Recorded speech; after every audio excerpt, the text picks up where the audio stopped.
لازم كل المعتصمين بهي اللحظات بساحة باب توما يصرخوا بصوت واحد: حرية حرية حرية. بلكي بيتذكر السوريين لعل وعسى يتذكروا هالشعار من 15 سنة. خلونا نشوف لقطات من الاعتصام.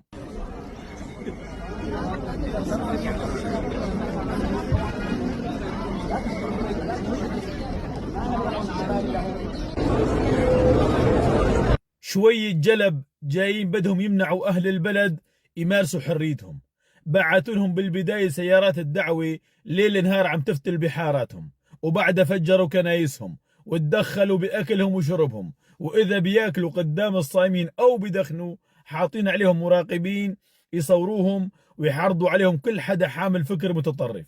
ما تركوا طريقة ممكن يضايقوا فيها المسيحية وما عملوه، وكأنه مطلوب منهم يطفشوا المسيحيين من البلد.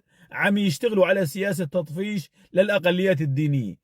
قتلوا العلوية بالساحل السوري والدروز بالسويداء، وعم يتصرفوا بطريقة تانية مشان المسيحي يطفش من البلد. بس صدقوني، المسيحي اللي ما طفش وقد كان زهران علوش بالغوطة وجيش الإسلام يقصف الشام كل يوم بعشرات الصواريخ وجرار الغاز ومدفع جهنم، لطالما ما طفش وقتها خلاص قاعد على قلبكم. هاي أرضه وهاي بلده، قلوبنا معكم اخواتنا المسيحيين. انتوا اصحاب البلد وانتوا اصحاب الدار، وهدول جلب، بس بدها شوية صبر بعين الله.